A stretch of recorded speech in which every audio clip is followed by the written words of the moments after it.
Heat Ratio Sports Network. The show brings the temperature of sports to a whole new level. Whether it's a local opinion or a national agenda, everything is fair game. Remember, everyone has an opinion, but only few can back it up. Now sit back, crank up the volume, and if you think you can handle it, get ready for the heat.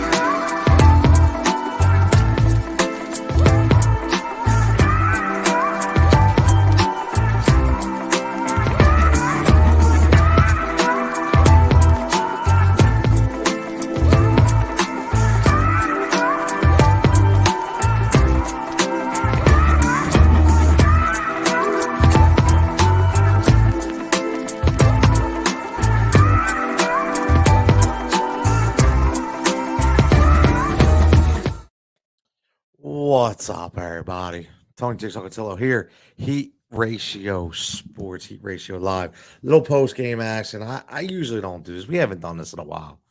But I'm watching this game, and I'm just sitting there, and I'm thinking to myself, this is killing me. It's really killing me. There's so many things to talk about on this game, and if anybody jumps in, let me know. Let me know what you think. A lot of questions, a lot of concerns. I get it.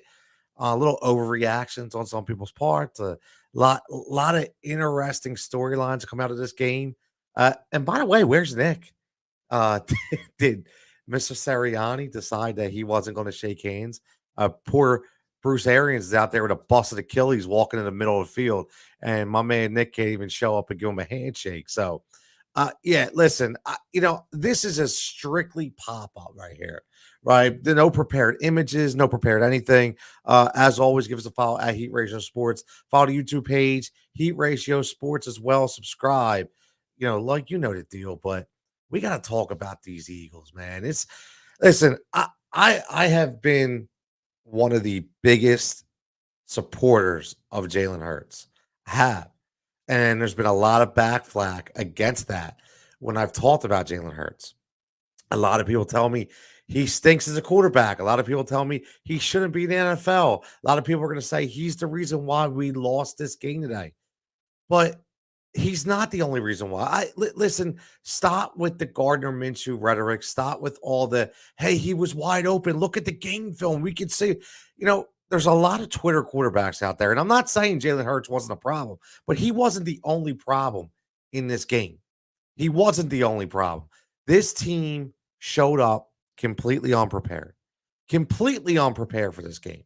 And that is completely unacceptable. Not to use the word completely, redundantly, but they were overmatched and underprepared. And that falls on the head coach. Say whatever you want, doesn't matter. This falls on the head coach 100%. They come into this game, we already knew they could not afford to start off slow. We already understood that if they start off slow, it was going to be a problem. And they did that against the GOAT, against the greatest quarterback in the NFL, possibly of all time, staring them down. And I got to give props. A lot of people want to kill Jonathan Gannon. A lot of people want to kill the defense. I got to give them a little props because 17 points the first half, the missed opportunities the Eagles had offensively, and we could have been talking a different game. The defense held their own. The defense held it together, but you can only hold it together for so long. You can only hold it together for so long.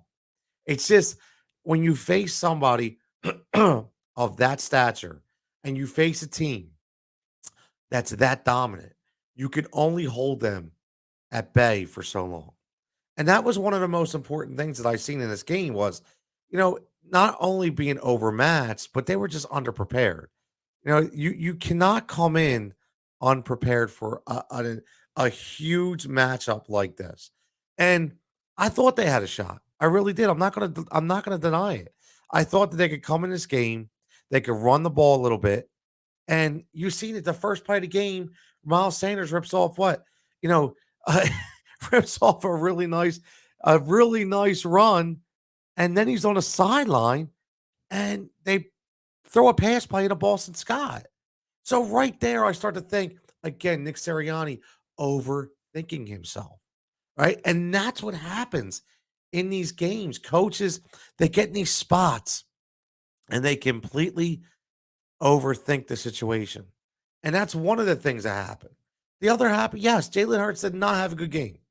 Jalen Hurts did not have a good game, but here's the thing: does anybody in the world right now think that Jalen Hurts is an MVP quarterback? I've never said that. I've never heard anybody say that. I have said that I'm all in with Jalen for next year. Yes, I still believe that because everybody is going by one season of work, one body of work. And automatically they're right in saying this kid can't play.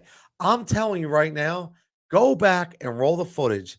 And there was so many skeptics, so much negativity behind Josh Allen that he would never be able to get his mechanics right, and he would not be the guy in Buffalo. And then what happened? What happened? A guy named Ken Dorsey out of nowhere, remember the U, right? Miami's finest, comes out of nowhere. And what does he do? He works on the kid's mechanics. He shows him how to throw the ball differently, understands the way he set his feet, roam around in the pocket. And look what we have right now on Josh Allen. I am not saying Jalen Hurts is Josh Allen. What I'm saying is just a comparison that you cannot go with one game. You cannot go when you talk specifically about one body of work. You need multiple. You got to give the kid time. And right now, he's on a rookie deal. He doesn't cost you anything, right? Bolster up this team. You'll always be able to get that guy to get you to the next level the following year. They will be out there. They will be, but you just never know. Let this kid get some reps, continue to work on his mechanics in the offseason, draft your defense, and go from there. I still think that. Now, yes, there was throws in this game. I'm sure Jalen Hurts wants back. I'm sure he wants back. But there's also throws that he did make that receivers didn't grab, like the one that Dallas Goedert. Okay. And Devontae Smith, I love on the death, but in that end zone, say what you want, whether the ball be underthrown, whether the ball been a bad throw, doesn't matter. Guess what? At the end of the day, you need to come back for that ball. You need to hold yourself accountable as well. And we don't know what the play call was in the first half. You heard Troy Aikman and, not that I like Joe Buck, but they were consistently saying, why are they not throwing the ball, out to the flats to these receivers that are getting 15-yard cushions? Why are they not doing it? Right? We were asking ourselves the same thing. And again, we don't know what's called on the field. We have no idea. So do you put that on Jalen Hurts or do you put that on the next Sirianni? And that's the most important part here. This was a big spot for a rookie head coach and, in my opinion, a rookie quarterback. And you needed both of those stars to align. And guys just weren't on the same page. They weren't on the same page. And then it brings us up to the Jalen Reagar effect, which is deeply concerning to me. And it's concerning to all of Philadelphia. We already knew the guy wasn't supposed to be the pick. We get that. We've tried to make sense of it, right? We've tried. But this is a forced job by the general manager and the head coach to get this kid out there to try to basically prove that he can be a legitimate talent in the NFL. And he's not. Whether it be mentally or physically, the guy is not there. You're playing in a big spot in Tampa on the road. The first time you muff a punt, I don't care if you want to call for a wind. I don't care if you want to say it's the rain. I don't care if you want to say it was a bad judge. It doesn't matter. It happens one time. You don't get second chances. You're out. You're out. You already seen it. You already seen when he muffed that punt. What did he do? The first thing he did when he did that was he acted like it was somebody else's fault, except Jalen Reagar. That's the one thing you talk about the two J's, right? You talk about Jalen Hurts, you talk about Jalen Reagar. And when you talk about Jalen Reagar, he doesn't hold himself accountable. When you talk about Jalen Hurts, he holds himself accountable. That's the difference between both of these teams.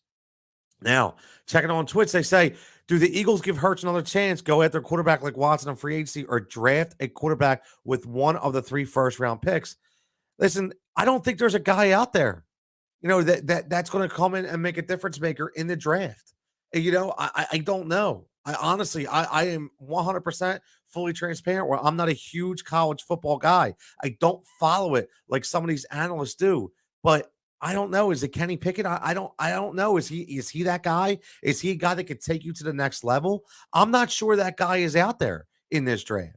So I think you still continue to build the defense. And listen, nobody said you can't explore the opportunities to bring in another guy, like a guy like Watson, depending on what his stature is, depending on what the charges are against him and what kind of suspension, if any, he gets from Roger Goodell in the NFL. You do explore that option, but you don't want to give up your picks in order to bring a guy like Watson and Wilson in here when you're far away. They're guys.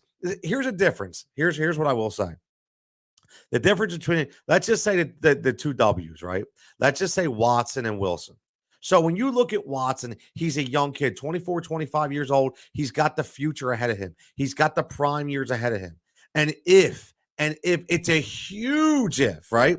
Once the PR department does their background check, once the NFL does the background check, the team does a background check, once all the details come out of what Deshaun Watson is and what he's done and what his punishments may or may not be, that's when you decide, do you pull the trigger as long as you don't have to give up the world? And you probably won't, because he will be tarnished. But when you look at a guy like Russell Wilson, it's going to cost you 2 first-round picks. Do you really, really want to see that? Do you really want to give up 2 first-round picks for Russell Wilson, who's probably got about 2 to 3 prime years left, and this team is 2 to 3 years away from winning a Super Bowl? So you really have to look at that. You're looking at a guy, Jason Kelce. It's going to be done for Jason Kelce. Fletcher Cox is at the twilight of his career. Rodney McLeod, even though played well, twilight of his career. You need to rebuild these spots. You need to do this. So you cannot waste those picks, in my opinion, on a quarterback that either is going to be a waste of talent in the sense that he will be here with no supporting cast, or a rookie that may not be the guy. I also would say Sirianni inherited Hurts. Usually coaches want their guy. I think they go for Watson to get a rookie. Hurts is not a starter in the NFL. Yes. Listen, I completely agree, right? Sir, Sirianni inherited Hurts. I understand. And you've seen that, right? You've seen that Sirianni wants to be a throwing guy. He wants to be a passing guy because that's what he started off this year to do. And he learned that cannot be Jalen Hurts. So he had to completely devise a different game plan. And that was one of the most important things. He devised a completely different game plan when it came for Jalen Hurts. And we don't know, is that what, did he develop a new system? Did he always had a running system? We don't know. We honestly don't know. But you're right. He obviously wants to get his guy. And you say you think to go for Watson or get a rookie. I think that's the only option, right? If you're going to go and explore other opportunities, I still think it doesn't hurt you to bring back Jalen Hurts. It just doesn't hurt you, because at the end of the day, he doesn't cost you anything. And if he bodes if it doesn't bode well for Jalen Hurts, then you can actually dangle that carrot and say, listen, Jalen, maybe you are the backup of the future. And maybe Jalen Hurts accepts the fact that maybe he is a backup in this league, right? Maybe we know. But I'm just saying that I think it's a positive either way by bringing him back. And I just don't think that you give up the world to get somebody else. I just don't see it.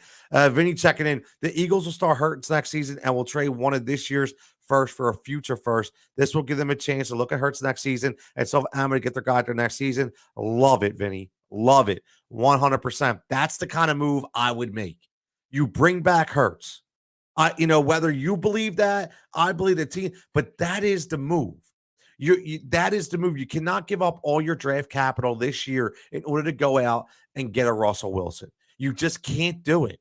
You just can't do it. Now, if you're able, listen, if you do all the background stories, okay, and I understand it's a little different because we're talking about different a female agenda as opposed to a dog agenda when you talk about Michael Vick and Deshaun Watson, because Michael Vick served his time. But if you look at the PR standpoint around it and the second chance standpoint around it, if you're able to do something like that with the Deshaun Watson, depending on what happens, you have to do yourself justice by exploring that possibility. Would he come here? Who knows? We have no idea.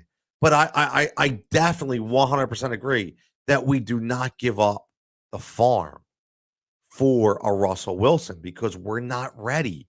We're not ready. And that's the biggest part. People have to understand that, right? We're not ready, right? We have to understand that we're not ready to win now. This was a gift. And listen, this was a credit to all the hard work that these players put in. And I tip my hat to every single one of them. I really do. I tip my hat because at the end of the day, right? At the end of the day, this team overachieved. And I think everybody understands that. And I had no issue with that. And I was actually happy to see them overachieve. I was very excited to see them where they're at. Did we expect them to go real far? No, I honestly didn't. Listen, I was different than everybody else. If everybody follows me here, you understand that I said this was an 8, 9 to 10 win team. 8 to 10. I called it in the offseason when we were doing our preseason picks, and I was on the gamble with Brace, and we were doing the final judgment segment on there, and he was asking me, Tony, what do you think? And I said, listen, 8 to 10 games. I think that's what they'll do. Because number one, that's because the division is so weak. And I knew that, in the NFC East, anything can happen, right? So I think that was one of the most important takeaways, based on my prediction was who they're going to play, what division they play in, right? But at the end of the day, they overachieved for this season. I think we have to be happy with that. He says, I think a better quarterback can open up the offense as opposed to Hurts, which minimizes the offense. You will be better as a team. Better offense means less pressure on the defense. There are offensive weapons. Hurts just can't take advantage of that. You know, you could be right. Honestly, and again, even though I'll say this and I'll say it again. I am an all in with Jaylen guy, meaning I am all in with Jaylen for the foreseeable future, for the immediate future, not for the foreseeable future. And I keep saying that immediate future means this year, which is now over, and next year, just so you can get all your ducks in a row. And listen, I completely agree, little boxes, 100%. I hate to call you that, but that's your screen name. So it sounds weird, but no, in all seriousness, I completely agree. Listen, I think that Eagles have playmakers on this team, but we have to dive deep into, and we have a whole offseason to do it. Was in this game was the reason why those weapons weren't used because Jalen Hurts couldn't make them be used, or because Nick Sirianni wasn't called their number. And I think that's one of the most important things we have to deal with. That's one of the most important things we have to figure out. And I think we have a whole all season to figure this out. Whole all season. What kills me, and I said this on Twitter earlier, was all the Twitter quarterbacks that come out, right? Everybody wants to throw up the game film and say, hey, look, Quez Watkins was wide open, right? But they don't pause it to show you specifically that, when Jalen Hurts looked off of Quez Watkins, he just started to break away, right? And I'm not saying that you shouldn't read that as a quarterback. What I'm saying is everybody thinks they're a quarterback when they're sitting on Facebook and they're sitting on Twitter and they're dissecting the game. All I'm saying is, listen, give the guy a break, right? Give the guy a break. Like, let him learn.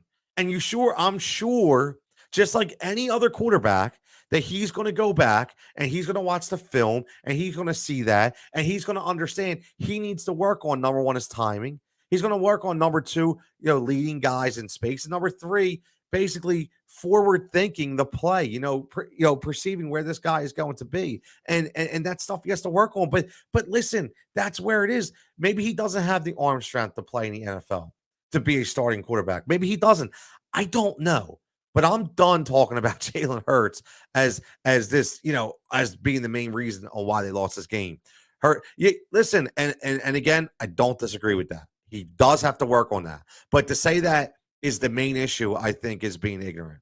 Aside from Hurts, when the Bucs took the run away, Sirianni was still throwing screens on. Yes, Vinny. And that's why I started off with this final judgment about was, we have to dissect, what was going on with the play calling. Was this, a coach that was trying to outthink himself a little bit? When we knew 100%, if anybody is a football fan and anybody who follows, which I know us in Philadelphia do, you knew that Levante David coming back Vita Vea in the middle, and Devin White at the linebacker position were going to be a problem to the running game. You know that Todd Bowles, Temple made, shout out Todd Bowles, needs another head coaching job. He definitely should be on a head coaching sideline next year with a headset, 100%. You knew that they were going to take away that run. And we talked about this. Listen, I was on Saturday morning with my boy Spitz on Sports out in Tampa on WENG radio. And he asked me specifically from a Tampa perspective, hey, Tony from Philly, what can happen here? How, what's going to happen? I said, listen, number one, what's going to happen is they're going to make Jalen Hurts beat them. They're going to make them throw the ball. Okay. And they were giving them, you heard Aikman talk about it. We seen it. They were giving them such soft coverage and we weren't taking advantage of it. And I'm not sure who that was, Vinny, but I'm curious. Was it the coach or was it the quarterback? So he says, I do believe the Hurts could benefit from a true number one receiver. Devontae Smith needs to be in the. Listen, I love this comment. Little boxes, if you don't mind to just throw your name in there just so I can call you. And if not, it's all good. Because I want to give you some credit. Just your first name. I just want to give you some credit because I love this comment. Right? There we go. Carlos. Thank you. So Carlos, 100% spot on with that comment. I do believe Hurts could benefit from a true number one receiver. Devontae Smith needs to be in the Marquise Hollywood Brown Will Fuller role to shine. That's brilliant because I was thinking that the whole time that I don't really believe that Devontae Smith, can do it all on his own. And whether that's in a 1A or a 1B kind of concept, I just don't think that can happen. I think you're spot on when you talk about the Hollywood Brown and the Will Fuller effect, right? He could definitely, if you bring a guy in here, whether it be a 1A guy or another 1B guy, right? Like just picture him, with if he's healthy and not past his prime at Allen Robinson. You bring a guy like Allen Robinson in here and take a little pressure off Devontae. Listen, Devontae was open, though. I will give him that. Devontae was open. I just think that right now, if you look at his game, that, I think that, and this team as an overall, I think they'll never be good enough with just Devontae, right? It can't be Quez Watkins. Quez Watkins is a number 3 or 4 playing a number 2 role. Jaylen Reagar is done. He cannot play. Get over it. He's done. He can't play. So you look at Minnesota, and I know he was hurt, but you look at Justin Jefferson and Adam Thielen. All these games have, all these teams, Chris Godwin, Mike Evans. I know Godwin was hurt today, but you have to look at that. That's the way this team needs to be constructed because Devontae Smith is not Mike Evans, right? He cannot be on his own. I completely agree with that, Carlos, 100%. The coach is just as uncomfortable throwing down field as a quarterback as the Eagles need at least. Yes. Vinny, right on. I'm sorry. I was reading Carlos jumped in. I think we're all in the same wagon, right? I think we're all in the same wagon. I think that, obviously you have to get better on the outside. You have to. Dallas Goedert, as much as I like Dallas Goedert, until he improves his drops, then what I have to say 100% is he's not a top elite tight end in this league. People are already anointing him an elite tight end in the NFL. He's not. Until he wants to give me Mark Andrews' hands, let's talk. Now, our boy Jake second in says Minshew greater than Hurts. Now, that's a joke to me. I think it's a complete joke. Just be nice because Gardner Minshew, there's a reason why he is where he is, right? Gardner Minshew was that good, would be starting in the NFL. So let's not talk about Gardner Minshew greater than Hurts. Let's just say that Jalen Hurts has, the moxie and the makeup to be better than he was right now, and he just needs to work on it. Gardner Minshew will never be a starting quarterback in the NFL. Gardner Minshew never. And if you had to put both these guys together and if they were both equal, just say they were both equal, and you said who would have a better shot at leading a team, it's Jalen Hurts. Guess what? Jalen Hurts just led the Philadelphia Eagles to a playoff run, right? Listen, He led the Eagles to a playoff run. What did Gardner Minshew do? That's what I have to ask to all the Minshew people. Vinny says Reagar, J. Joel, and Ward can. Yes. Listen, and I honestly, Vinny, I think Ward gets a raw deal here. I do. I like Greg Ward. I think Greg Ward just became the forgotten man out because they forced J. Joel and Reagar down everybody's throat. Greg Ward, let's not forget what Greg Ward was able to do for us last year. Greg Ward is a decent number 4 receiver. Nothing wrong with that. If you go around the league and you look at number 4, number 5 receivers on teams, I bet you Greg Ward is probably better than 75% of them easily. So I would keep Greg Ward. I really would. But J. Joel can go. Reagar can go. Unbelievable. Yo, what's up, Adam? Yo, gotta get our sponsor going. My man Bernie from Prime Roof and Roof Rescue at 100%. You need a roof rescue. You check out primeroofingpa.com as always. Adam says, what's up, Tony? Terrible loss. We all bounce back. Yeah, listen, Adam, absolutely. That's what I'm looking at. Terrible loss. I get it. But, for all the people that expect it to be a Super Bowl run this year, come on, man. Kidding yourself. You knew what this was going to be about, right? We just wished it was a better showing. We'd be sitting on here on this show if they lost, 31-27 or 31-21, and it actually made a game of it before they went into a lay low, prevent kind of defense in the last 5 or 6 minutes, right? So it would be a completely different conversation. So I agree with you, Adam, 100%. Listen, we'll bounce back next year, but we got a lot of moves to make. We have to figure this out. That's the most important thing. You have to look at it from this, exactly.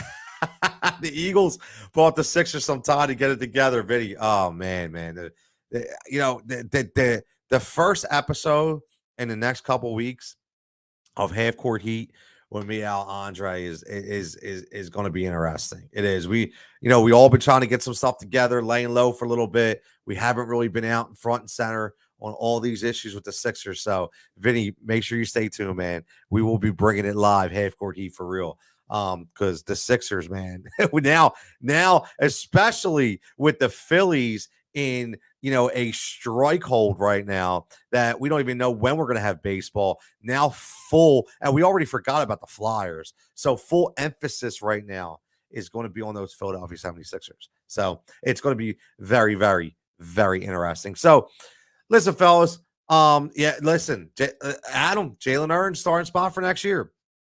A lot of people may disagree with that, right? A lot of people may disagree with that. I honestly don't disagree with it. I don't, and I'm probably going to get killed for it, but it's okay. Listen, it's okay. Here's what I will say, and I think, Vinny, let me know if you agree with me, Vinny. Carlos, same thing, because you guys have been the most active. Adam's already saying he earned a starting spot, so he already agrees with me. But Vinny and Carlos, listen to my logic and tell me what you think. So my thing is, I have no problem exploring other opportunities if it's something in the draft that you feel as though could be a equal comparison to Jalen Hurts, but give you more upside, or if he gets completely cleared, Deshaun Watson, right? Because I think you have the best of both worlds, right? So that and if you do that, none of that works. You're bringing Jalen Hurts back, then it's okay. It's okay because again, he doesn't cost you anything, right? But I just do not want to say that I'm going to give up the world for, possibly a quarterback that needs to win now, and we're not ready to be in that position. So, I mean, that's my biggest thing. Listen, I'm all good, explore options, but I'm still ready to annoy. I would annoy Jalen Hurts as a starter right now, but I would still explore the options as well. So I think it gives you an open door to be able to do what you have to do, when you have to do it at that time. So Carr says, if I was the head coach, I would want to upgrade. But does the GM want to give away what it would cost to go after a quarterback? I don't think so. I think Hurts gets the opportunity. Yeah, and that's a great point. And I'm good with that too. Listen, you have to give him an opportunity. You have to give him an opportunity. And yeah, I'm sorry. Like one year, again, here's where I'll play devil's advocate. I got on this show last year, okay, and I said I was all in with Jaylen for this year, okay, and I got everybody telling me because I said, look, I like what I seen in those 4 games that he started, especially when he went into Green Bay. I like what I seen, certain throws that he made. I said 100% that's why. And I got trashed, and I got people to tell me, okay, I got people to tell me you can't only go by 4 games. There's no you need a couple years to start. But now these same people after a year are saying we've seen enough. He's done. Listen, you got to give him an off season to work on his mechanics. These same people have told me he's a glorified backup in the NFL. If he is a glorified backup in the NFL, okay, if he is, that means he needs extra time in order to develop into a starter. So guess what? You're being hypocritical once again. Give the guy another season. Give him an off season to work with a quarterback's coach and see what he can figure out. That's what needs to happen, in my opinion. Now, Dante checking in says, give him some young. What's up, Dante? East Coast gridiron, right? Let me get that right. I want to make sure I give you your props, man. East Coast gridiron gang, right? Am I right on that? So I'll give everybody, throw it in the comments. So I hook that up. Minshew was a starter. You have to give someone with promise to push him. That was never a starter. Minshew was a starter in Jacksonville, right? So, okay, so East Coast gridiron. Okay, I got that right. All right, I'm glad. Sometimes, Dante, a lot of things in my head, and I apologize. East Coast Gridiron Podcast. See, I'm good, man. I'm good. Check those guys out. Do phenomenal stuff. And I will say, Dante, your graphic game has been on point lately, man. On point. I've been loving it. Dante says Matt Corral would be a good quarterback to push him. Matt Corral. Almost same skill set, but has shown a better arm in college. Now, Dante, I got to respect your opinion because I know you're a college guy. I'm not. Right. So, I'll take that to the bank right there. If that's the case, you have that opportunity. Yes, that's what you do. I have no problem with that. I keep saying that. No problem with that. I just have a problem with people right away just closing the book on Jalen Hurts. Vinny says, I don't think there's anyone in the draft that will step in and make this team a playoff team. It would have to be Watson or Carr, etc. It would have to be a clear upgrade for me to move on. And I mean, honestly, I feel like that's where the Jalen Hurts talk can end, right? That, we're in a situation where there's nothing out there, no glaring paper out there that says, this is your guy. This is your guy, right? It's not out there. So to me, the best thing you do is exactly, I'm going to say it again so everybody can hear me, what they did in Buffalo. You bring in a guy like Ken Dorsey, who's known for helping with quarterbacks and their mechanics, okay? He did that last year with Josh Allen in Buffalo. He did that. And Josh Allen turned into a different quarterback last year. And he's a different quarterback this year because of it. It took him 2 years to get to that level. So all I'm asking for all you Jalen Hurts people, is to just give him time, give him another year. That's his 2-year period to see if he can work on the mechanics in the offseason and see what we have while we can continue to build this team with young, controllable assets through the draft like everybody in NFL does, and stop trying to buy a team because it never works.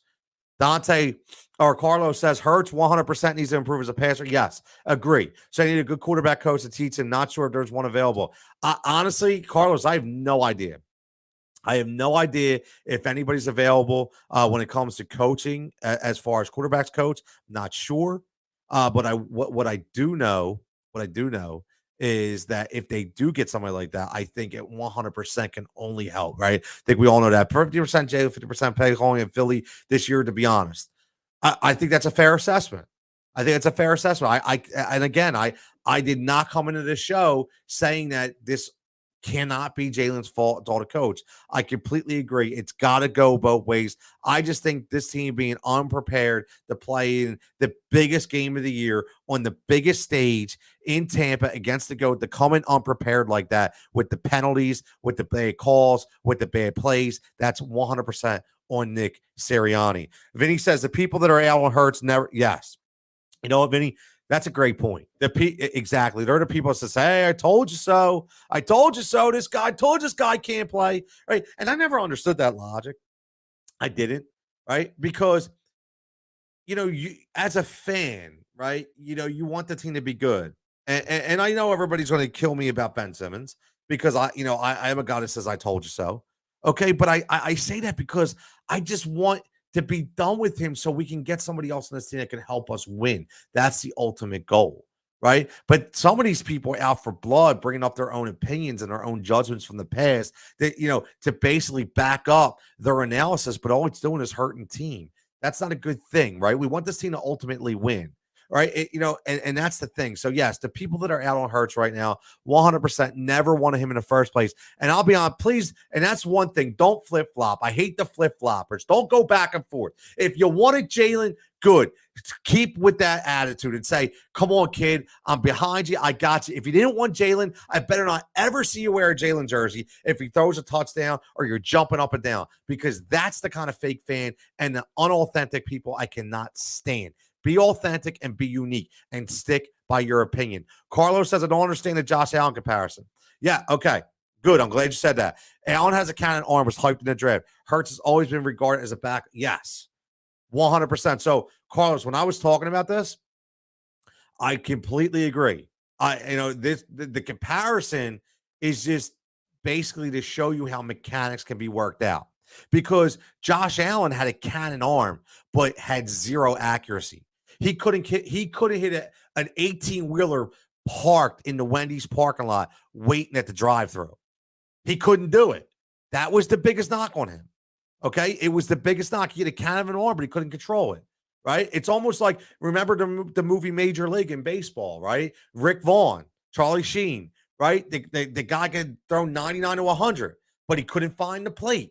So it was, let's get the kids' mechanics right and see if we can work it out. So that's my comparison with Josh Allen. The comparison is, yes, he was hyped up in the draft because of his cannon arm and because of his potential. But in the first 2 years, he had his first year, and quote me, 52%. Second year, or first year, 50%. Second year, 52% completion percentage, which means he couldn't throw a lick when it comes to being accurate. So they worked with him in order to get that accuracy. And yes, I'm not saying that that's what's going to happen with Jalen Hurts. What I'm saying is it proves that you can come in, right? That you can come into this league, have some issues, give yourself a couple years, and be able to work through those issues. Not everybody's Aaron Rodgers. Not everybody's Russell Wilson. Everybody needs a couple years. And this was a bonus for us to be able to get to the playoffs. That's what I'm saying. Josh Allen's getting 70% what Stephon got there. Yes. And Carr says the same thing. Give him Diggs number one. He becomes great. Yes. Spot on, fellas. Both completely agree. Dante says Calvin Ridley could ease the pain a little. Jaylen, Calvin, and Devontae played at Bama together. Could be a great Band-Aid for the guy for sure. Still not convinced the offensive scheme fits those players. Jason Kelsey got a first-team All-Pro nod because of the running game. Let's be honest here. He did. He did 100%. And you make a good point about Calvin Ridley, because I would love Calvin Ridley, right? I would love Calvin Ridley, right? That's the kind of move that doesn't cost you anything, right? Because here's the deal with Calvin Ridley. Unfortunately for the Atlanta Falcons, he's not going to play in Atlanta. He already showed that, what he was dealing with. And even when he became healthy, he didn't want to come back and play, right? So you're basically going to want to get something for him, right? If you're Atlanta. So you're not going to have to give up the farm for Calvin Ridley. And I'll tell you what, I came in, Dante, I completely agree. I came in this year I came in with Calvin Ridley as my number one fantasy wide receiver over Devontae Adams. I thought he was going to be that good because he is that talented and he is a freak of nature. I still feel that way once he gets mentally right, which he is right now. So I would love for them to explore that opportunity 100%. You have two players, you sell him on already, come to field. Exactly. Right? Exactly. But Vinny says Calvin Ridley or Treylon Burks would solve a lot of the problems. Listen, any receiver that can run a crisp route, can bump off coverage and get open and know that you have to come back to the ball to catch it will definitely help Jalen Hurts. That's one thing. We don't also know what's going through a quarterback's head. Maybe he wasn't confident in the guys he was throwing the ball to, even though he played with Devontae Smith. Maybe he wasn't confident in what Devontae Smith was getting on the outside, not just this game, but the entire year. I don't know, right? We don't know. None of us know. But if you can get a guy, not a placeholder, a guy that's a seasoned veteran or a seasoned stud, That's exactly the way you go. The Falcons would surely want, they would, Carlos, but here's the thing. I don't think they would get it, right? I don't think they would get it. And I'm going to be honest with you. We had three first-round picks. Our last first-round pick's going to be, a couple of them are going to be in the 20s. So I damn sure would send a late-round first for Calvin Ridley. 100%. Dante says, got to jump balls. Good to see you, brother. I'll rewatch the vid later for sure. Keep grinding. Well, Dante, we all grind, baby. That's what it's all about. As always, thanks for checking out. I'm going to get off here in a minute anyway. I just wanted to go 30, but you guys have been great, so we keep this going. So, as always, follow each other. We'll be back and keep those graphics up, man. For real, they've been awesome. Falcons would surely want one of those first-round picks. Yeah, I completely agree. 100%. Like I said, I would give that. I would give it. Right. I would, if it's a first and a fifth or a first and a fourth, you're getting a bona fide wide receiver elite number one. Bona fide elite wide receiver one. You do it every day of the week. But, not to jump on Dante's coattails, but we went around 40. I think we had some good conversation here on the Final Judgment on at Heat Ratio Sports. So, again, fellas, everybody checking in. Continue to follow us on Twitter at Heat Ratio Sports. Follow the YouTube page, the Facebook page, Heat Ratio Sports, for the live events, to all the shows and all the content. This right here, the Final Judgment, will be me going forward. Heat Ratio Live will be a combination of everybody on the Heat Ratio Sports panel, live from Steam Pub in Bucks County, as well as other bars and pubs in Bucks County, PA, and live right here on the stream, and every single one of our other shows and pop-up feeds that you may not see. You can catch me obviously here at Heat Ratio Sports. You catch me on Fox Sports The Gambler every Tuesday for the Final Judgment on the radio, on the dial, doing some fancy work over there as well. And also, most importantly, catch me on at Win Daily Sports for a fancy firebox, doing pop-up streams during the week for football, for basketball DFS, baseball, hopefully, if it comes out. Whenever that starts, we'll be ready for that as well. Got a lot of big things planned going for it. But as always, guys, I always appreciate you guys checking in. Great conversation. Vinny, Dante, Carlos, Adam, everybody checking in, even Jake, even you checked in with your dumb comment, but that's cool. We'll let you ride on that. But like I always say here, for Tony Jigsaw Cutillo, follow me also at TCutillo23. Most importantly, get those picks, those NBA DFS picks, and those plus money props that we throw out on Heat Ratio Sports, me and Dave as well. So as always, everybody, stay safe, stay healthy, and we'll catch you on the Final Judgment next time.